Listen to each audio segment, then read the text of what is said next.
விமானம் மத்திய தரைக்கடலிலே 35,000 அடி உயரத்திலே பறந்து கொண்டிருந்தது நண்பர்களே. காரணத்தோடு பதிவு செய்கின்றேன். எல்லா நாட்டுக்காரனும் அதுல இருக்கான். திடீர்னு ஒரு வெடிச்சத்தம், புகை மண்டலம், மரண ஓலம்.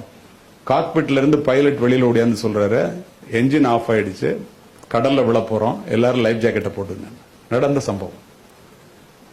துணை விமானி மட்டும் விடாம என்ஜின் ஆன் பண்ணி பார்த்துட்டு இருக்கான். 20,000 அடி உயரத்துக்கு வந்துருச்சு. மயான அமைதி. யாராவது அதுக்கப்புறம் பேச முடியுமா? அடுத்தது 5,000 அடிக்கு வந்துருச்சு. துணை விமானி வெளியில ஓடியாந்து லைட் எரியுது, கிரீன் லைட்டுங்கிறான். விமானி போய் காக்பிட்ல உட்காந்து முயற்சி பண்றான். தண்ணீரை தொட இருந்த விமானத்தினுடைய என்ஜின் ஆன் ஆகிக்குது. தண்ணீரை தொடாம மேலே ஏற்றி பக்கத்து நாட்டிலே தரையிறக்குகின்றார்கள். Emergency landing. பத்திரிகை துறை நண்பர்கள் வந்து எல்லாரும் கேட்கறான், கடைசி இறப்பினுடைய விளிம்புக்கே போயிட்டு வந்துட்டீங்களே, கடைசியா என்ன நினைச்சீங்க? ஒருத்தன் மனைவியை சொல்றான், ஒருத்தன் நாட்டை சொல்றான், ஒருத்தன் வீட்டை சொல்றான், ஒருத்தன் பேங்க் பேலன்ஸை சொல்றான். என்னுடைய பிள்ளைகளை அனாதையாக விட்டு இறக்க போகிறோமே என்று அழுதேன் என்று சொன்ன 11 பேரும் இந்திய தந்தைகள் என்பதை மனதிலே பதிவு வைத்துக் கொள்வோம். அம்மாவிடம் ஒட்டிக் கொள்வோம், அப்பாவிடம் எட்டி நிற்போம். அம்மாவினுடைய அன்பு வெளிப்படையானது, அப்பாவினுடைய அன்பு வெளியே தெரியாதது. சாப்பிடவா அப்படின்னு கூப்பிடுறது அம்மாவுடைய அன்பு. சாப்பிட உட்காரும் போதே புள்ள சாப்பிட்டானு கேட்டுட்டு உட்கார்றது அப்பாவோட அன்பு.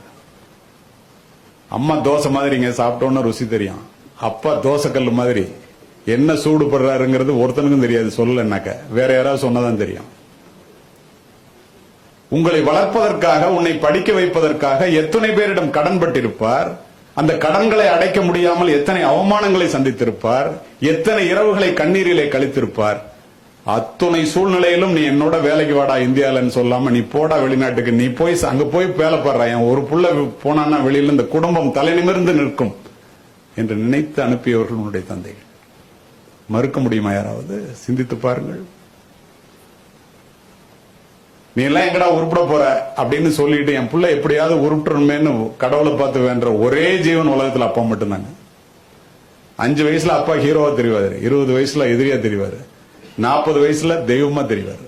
நம்ம புள்ள வளரும்போது இதை ஏன் சொல்றேன்னா, காலிலே அருந்த செருப்பையும் 4 முழ நைந்து போன வேஷ்டியையும் அரைக்கை சட்டையையும் போட்டுக்கொண்டு உங்களுக்கு ஃபுல் பேண்ட் ஃபுல் ஷர்ட் வாங்கி கொடுத்து விமானத்துக்கு டிக்கெட் எடுத்து கொடுத்து நீ போய் வெளியில வேலை பாடுறா என்று அனுப்புகின்ற தந்தைகள் பெரும்பாலும் இந்தியாவில் மட்டுமே இருக்கின்றார்கள். தனக்காக சமைக்காத அம்மாவும் தனக்காக சொத்து சேர்க்காத அப்பாவும் இந்தியாவில் மட்டுமே இருக்கின்றார்கள் நண்பர்களே.